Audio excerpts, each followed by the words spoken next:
সম্প্রতি একজন আলেম রাসূল করিম সাল্লাল্লাহু আলাইহি ওয়াসাল্লামকে সংবাদ বাহক বোঝাতে গিয়ে সাংবাদিকের সাথে তুলনা করেছেন। বিষয়টি কতটুকু যৌক্তিক বলে মনে করেন? প্রথম কথা হলো যে নবী করিম সাল্লাল্লাহু আলাইহি ওয়াসাল্লামের শানে, আল্লাহর শানে, দ্বীনের এ জাতীয় কোর ইস্যুগুলোতে কথা বলতে আমাদের অনেক ভেবেচিন্তে কথা বলতে হবে, অনেক দায়িত্বশীলতার পরিচয় দিতে হবে।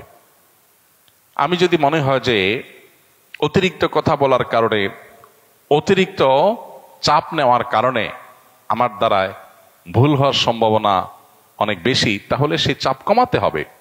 কারণ বিষয়টা অনেক স্পর্শকাতর। নবী করিম সাল্লাল্লাহু আলাইহি সাল্লামকে সাংবাদিক এটা কোনোভাবে বলা যায় না। তিনি সংবাদ ওহির বাহক ছিলেন, ওহির বার্তা পৌঁছে দিয়েছেন আমাদের কাছে। তিনি রাসূলুন আমিন, তিনি নবী আল উম্মি। তাকে আল্লাহ তাআলা যে সমস্ত উপাধিতে ভূষিত করেছেন, আমরা সেই উপাধিগুলো তাকে দেব।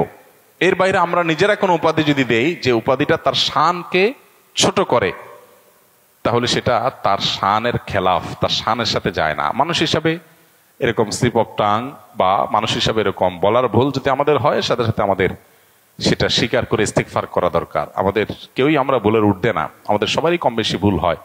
ভুল হলে সেটা কারেকশন করা উচিত এবং ভুলের রেশিও কমিয়ে আনার জন্য আমাদের খুবই দায়িত্বশীলতা এবং খুবই সচেতনতার সাথে দাওয়া পেশ করা উচিত। আল্লাহ আমাদেরকে তৌফিক দান করুন।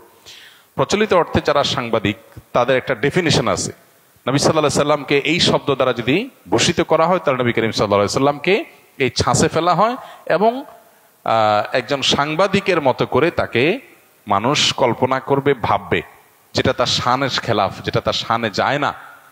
তিনি যে আল্লাহর পক্ষ থেকে পাওয়া প্রাপ্ত সংবাদ বা আল্লাহর পক্ষ থেকে প্রাপ্ত ওহী মানুষের কাছে পৌঁছে দিয়েছেন, এটা প্রচলিত অর্থে সাংবাদিকের সংবাদ পরিবেশন করার সাথে তুলনা করার মতো নয়।